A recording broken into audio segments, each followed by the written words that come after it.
Pagkalipas ng ilang sandali, nakatulog na si Ellis, at nagsimulang mag-usap sina Aidan at Joseph. Nagpasalamat ng taos-puso si Joseph kay Aidan, ipinapakita ang kanyang malalim na respeto. Ngunit sinabi ni Aidan na hindi pa tapos ang lahat, na may kakaibang ngiti sa mukha, at sinabi, ngayon ang pinakamahalagang bahagi, oras na para bayaran, customer. Ngumiti si Joseph at sumang-ayon, sinabing, syempre, kailangan kong bayaran ka. Magkano ang gusto mo? Ngumisi si Aidan at tinanong si Joseph, magkano sa tingin mo ang halaga ng buhay ng anak mo? Nabigla si Joseph at sumagot, ang anak ko ay mas mahalaga sa akin kaysa sa sarili kong buhay. Kung pera lang, gagastusin ko ang buong buhay ko para mabayaran ka. Ngunit umiling si Aidan, sinabing, marami na akong pera. Nalito si Joseph habang ipinagpatuloy ni Aidan, may iba pa ba? Halimbawa, ang mga kakayahan mo sa alchemist. Nag-alinlangan si Joseph at nagtanong kung ang tinutukoy ba ni Aidan ay ang kanyang alchemist skill. Tumango si Aidan at sinabing, oo, ang kailangan ko ngayon ay isang okamistang may kasanayan kasing tumpak ng sa iyo. Napagtanto ni Joseph na alam ni Aidan ang tungkol sa kanyang mga kakayahan sa alchemista, at oras na para bayaran ang tulong na natanggap niya. Biglang ipinakita ni Joseph kay Aidan ang isang asul na elixir. Agad itong nakilala ni Aidan at naisip sa kanyang sarili, iyon na nga, iyon ang nakita ko sa nakaraang buhay ko. Ipinaliwanag ni Joseph na ito ang pinakamataas na antas ng elixir na nagawa niya, at inialok ito kay Aidan bilang bahagi ng kanyang pagbabayad, sinasabing maaari niya itong subukan. Labis na nasabik si Aidan at agad na nagtanong kung maaari ba niya itong inumin. Ngumiti si Joseph at kinumpirma, oo, syempre, bahagi ito ng iyong bayad. Habang itinaas ni Aidan ang elixir sa kanyang labi, nagkomento ang Underlord sa loob niya, panasan mo ang laway mo, nakakahiya, hindi siya pinansin ni Aidan at ininom ang elixir sa isang lagok. Pagkatapos niyang inumin ito, biglang napapalibutan si Aidan ng aura, na nagbigay nito sa Underlord. Naramdaman ni Aidan ang isang bugzo ng kapangyarihan at naisip sa kanyang sarili, tulad ng inaasahan, mataas ang antas nito, isang elixir lang ang ininom ko at damobol na ang aking kapasidad sa mana. Sinabi ni Aidan kay Joseph na ang elixir ay napakagaling at walang kapantay. Tumawa si Joseph at sinabi na bilang kabayaran, ipagpapatuloy niyang gagawin ang mga elixir para sa kanya. Ngunit ngumisi si Aidan at nagmungkahi ng iba. Tinanong niya si Joseph kung isa sa alang-alang ba niyang sumali sa kanilang sambahayan ng duke. Kung papayag si Joseph, paprotektahan nila siya at ang kanyang anak. Nagulat si Joseph sa narinig at tinanong si Aidan, sino ka ba talaga? Humingi ng paumanhin si Aidan para sa huling pagpapakilala at sinabi, ako si Aidan Remes, ang pinakamatandang anak ng pamilya Remes. Nagulat si Joseph at tinanong, hindi ba ikaw ang tinatawag na Troll Prince na pinag-uusapan ng lahat kamakailan? Nainis si Aidan sa muling pagtawag sa kanya bilang Troll Prince, at naisip sa sarili, ano ba yan? Nagkomento ang Underlord sa loob niya na tila nakuha ni Aidan ang isang kilalang masamang reputasyon, hindi pinansin ni Aidan ang komentong yun. Tinanong ni Joseph si Aidan kung ano ang ginagawa ng isang batang master ng sambahayan ng duke sa isang simpleng lugar. Ipinaliwanag ni Aidan na may mahalagang bagay na kailangan niya ng tulong mula kay Joseph. Tiniyak niya kay Joseph na kung matutulungan niyang lutisin ang problema, paprotektahan ng sambahayan ng duke ang pamilya ni Joseph habang buhay. Tinanong ni Aidan, hindi ba magandang alok yun? Sumang-ayon si Joseph na maganda nga, ngunit nalilito pa rin siya. Tinanong niya si Aidan kung ano ang mahalagang bagay, at iminungkahi na magsimula na sila roon.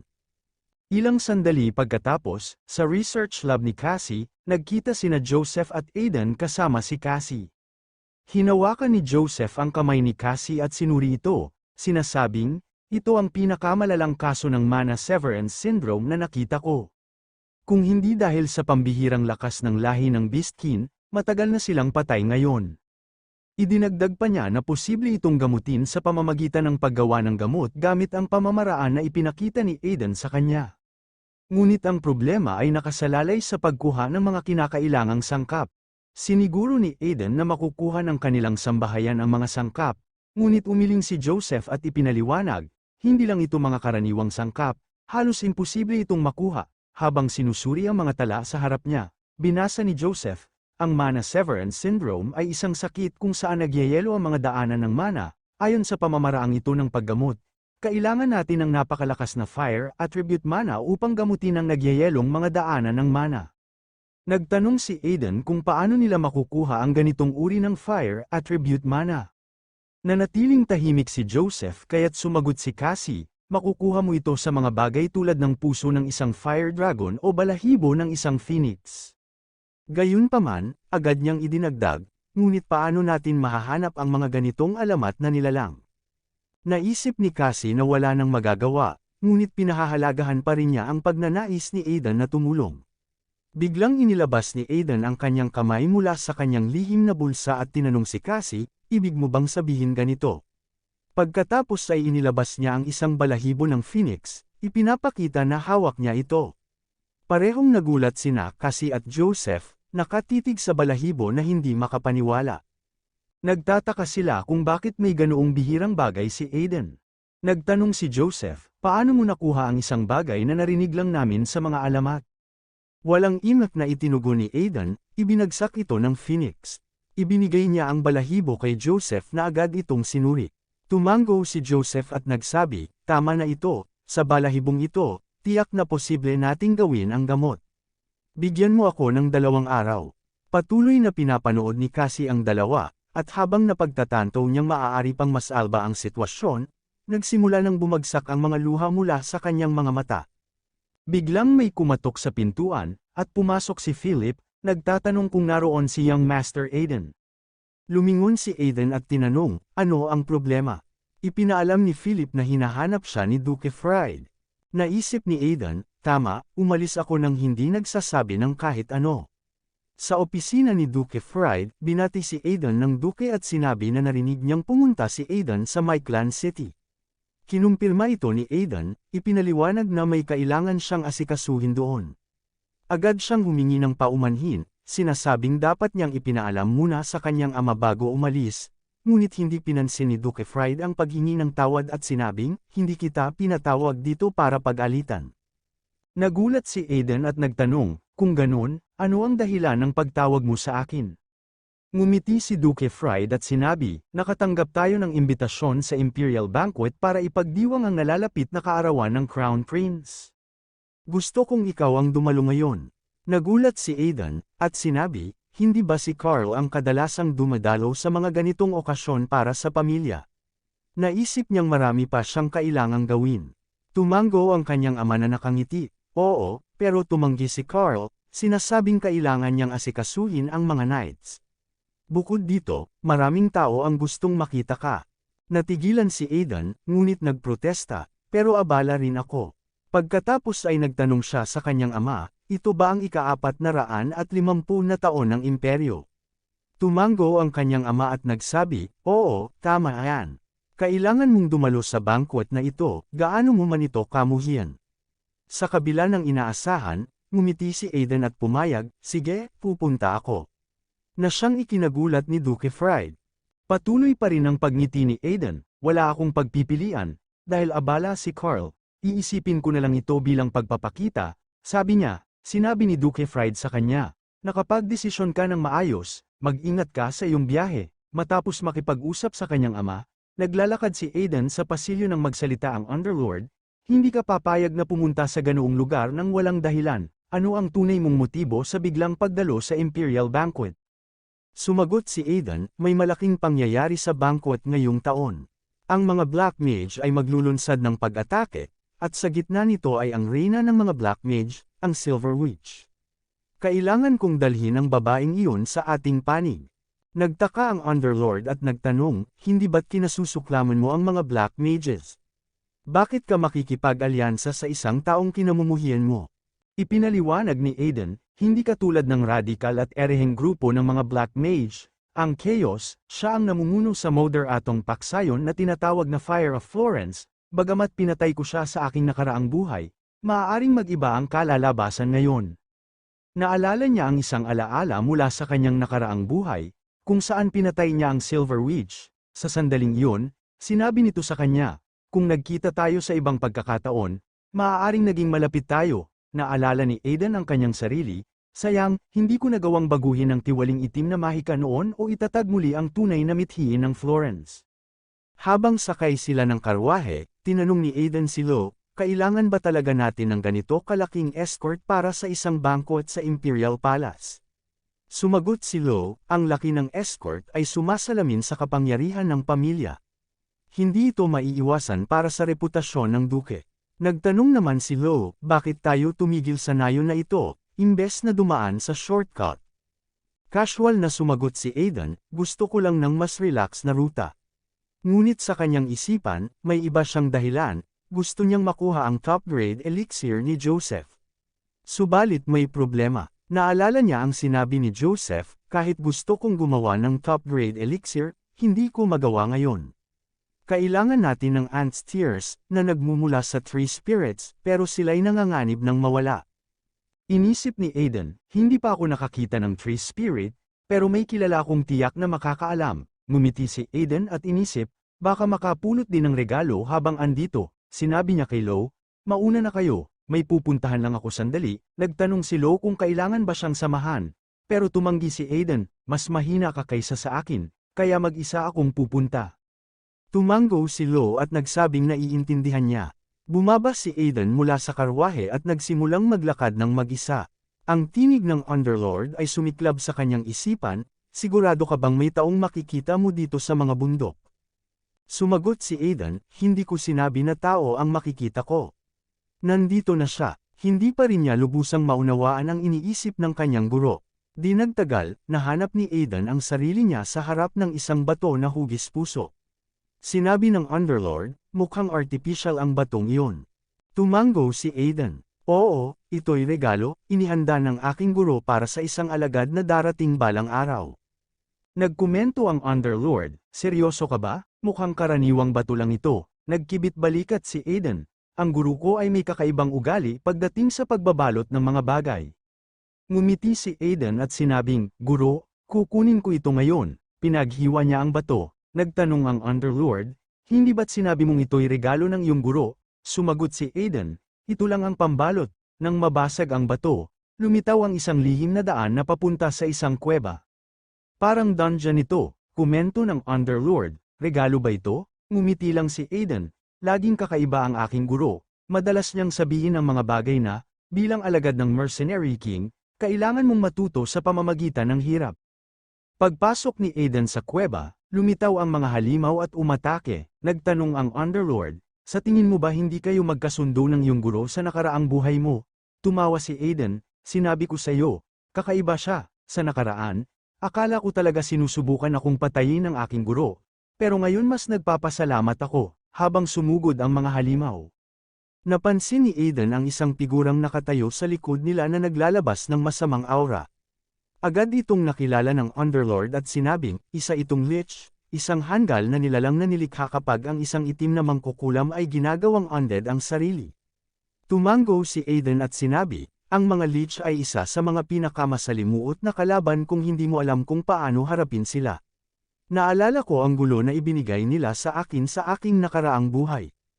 Ngumisi ang lich at nagsalita, hangal na tao, pumasok ka sa lugar na ito nang walang takot. Gagawin kitang undead tulad ng iba rito. Binaliwala ni Aiden ang mga banta ng lich, at mabilis na sumugod sa kanya. Nabigla ang lich, halatang nagulat. Ngumisi si Aiden, iniisip, kapag napatay ko ang lich, mawawala ang lahat ng undead na tinawag niya.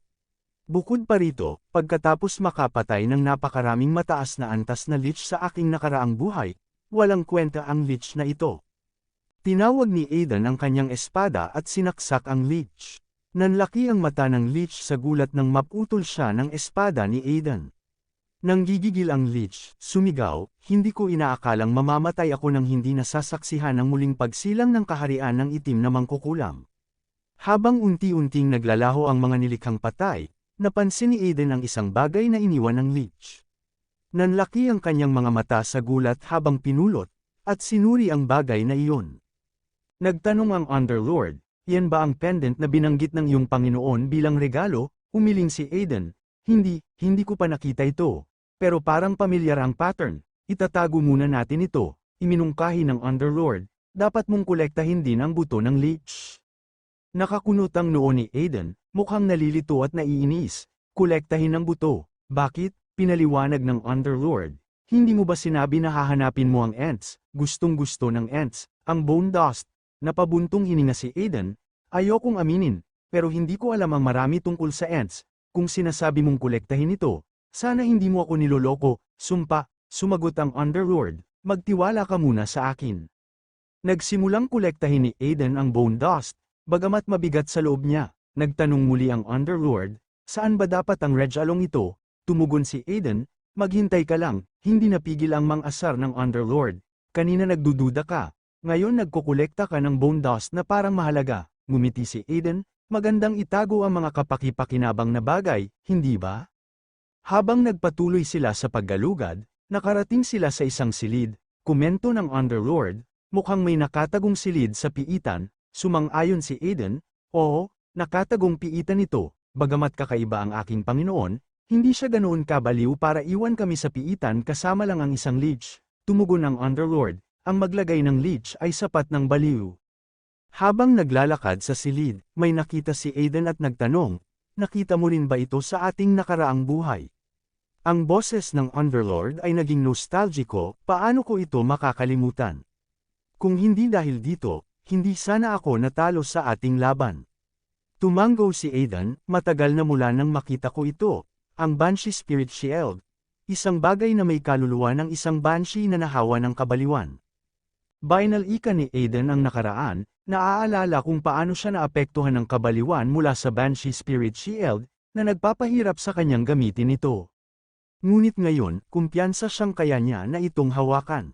Isa sa mga dahilan kung bakit gusto niya ang shield na ito ay maaari itong isuot bilang pulseres, hindi tulad ng karamihan sa kagamitan, kaya madali itong dalhin at gamitin kung kinakailangan.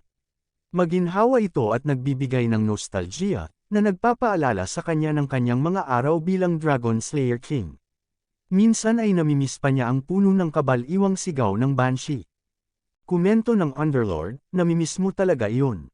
Tulad ng Master, tulad ng alagad, pareho kayong hindi normal. Binaliwala ito ni Aiden, tumahimik ka, oras na para umalis. Tumingin siya at tinawag, dapat ba kitang tawagin? Alam kong pinapanood mo ang lahat.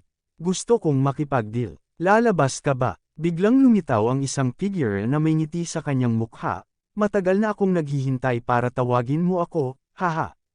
Ibig kong sabihin, mahal kong kliyente. Mukhang kailangan mong makipag-deal. Ngumiti ang figure at ipinakilala ang sarili, nice to meet you. Ako si Rabbit, isang spirit merchant mula sa Friendly Spirit Emporium. Kung may kailangan ka, sabihin mo lang. Potions, armas, pagkain, pangalanan mo, lahat meron kami sa aming emporium.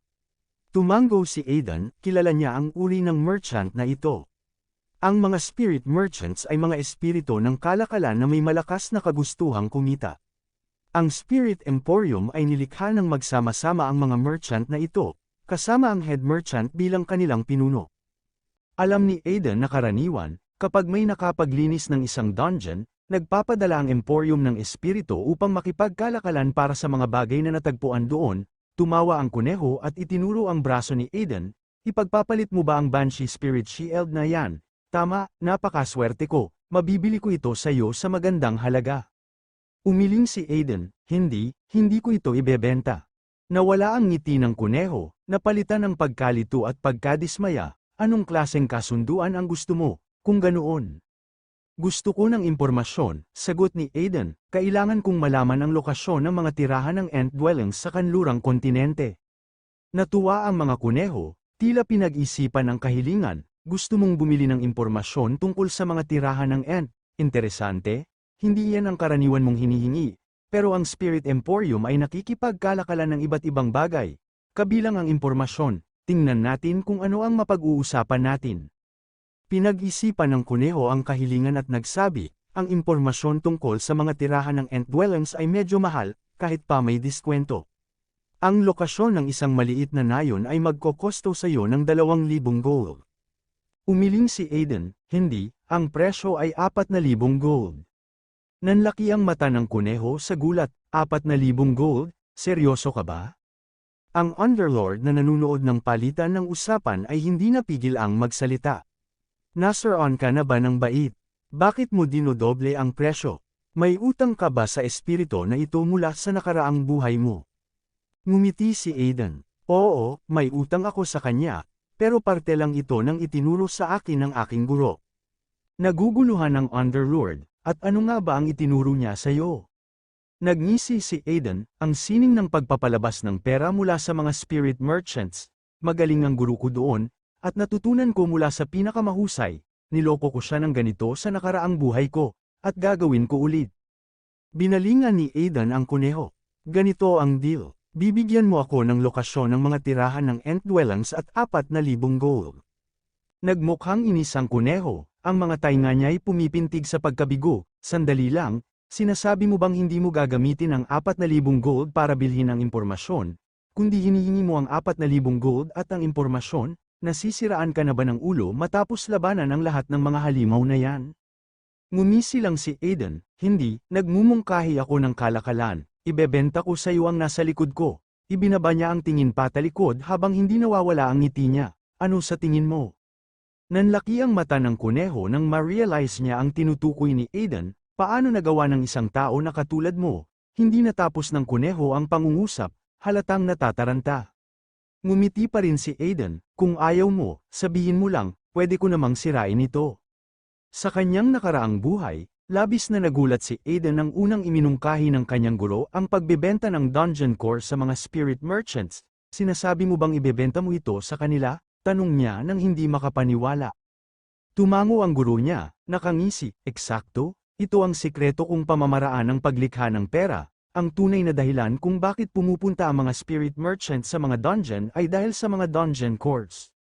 Hindi makapaniwala si Aiden, pero ang bagay na ito ay walang silbi, walang kukuha nito kahit libre, bakit nila ito gusto?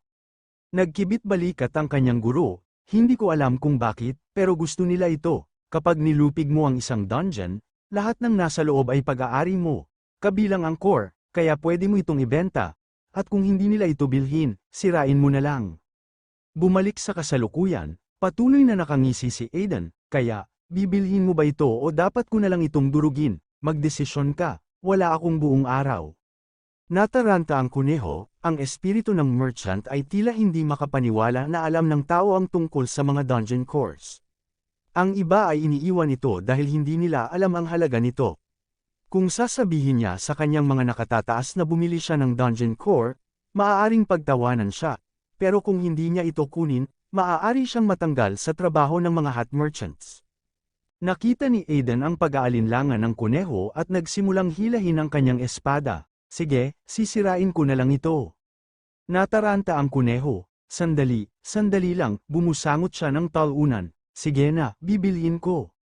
Tumawa si Aiden, dapat sinabi mo na yan kanina pa. Tinanggap niya ang isang supot ng mga platinum na barya. Ang mga ito ay siguradong nagkakahalaga ng 4,000 gold. Magandang kasunduan. Habang papalayo si Aiden, nilinggan niya ang kuneho. Sigurado akong magkikita ulit tayo sa lalong madaling panahon. Bamulong ang kuneho sa ilalim ng kanyang hininga. Sana hindi na tayo magkita ulit. Pagkatapos, mas malakas niyang sinabi, akala mo ba makakalusot ka sa pagluloko sa isang spirit merchant? Subukan mo lang hanapin ang Ant Village, walang tao ang nakabalik mula doon. Natawa si Aiden habang mahigpit na hawak ang mga barya ng platinum. Biglang lumipat ang eksena kay Lo na matagal nang naghihintay ng may kaba para sa kanyang batang Panginoon. Mahigit kalahating araw na ang lumipas mula nang umalis ito. Si Lo ay pabulong na nagsalita sa sarili, hindi alam kung maghihintay pa o susundan na ito. Bigla siyang nagulat nang makita si Aiden na papalapit. Batang master, nag-alala ako dahil napakatagal mo, sambit ni Lo, halatang nakahinga ng maluwag. Bahagyang kumunat ang noo ni Aiden. Itigil mo yan, Lo, nakakakilabot, sabi niya nang may iritasyon. Sa loob-loob niya, naalala niya kung paano siya tinrato ni Lo sa kanyang nakaraang buhay. Minsan ay naisin niyang bumalik si Lo sa dati nitong asal. Ang bago nitong ugali ay nakakagulo at hindi sanay si Aiden dito. Pinilit niyang alisin ang mga iniisip na ito. Anyway, nakapagpahinga ka na ba? Aalis na tayo papuntang Imperial Capital ngayon din, sabi ni Aiden. Samantala, ng gabing iyon sa pasukan ng Banshee Spirit Dungeon, dumating ang Silver Witch. Sa wakas, nahanap ko na, Pabulong niyang sinabi, ngunit agad na nabalot ng pagkalito ang kanyang mukha. Walang tao sa paligid. Bahagyang kinabahan siya nang mapagtanto ang nawala. Wala na, bulong niya, puno ng pagkabigla. Dapat nandito lang iyon.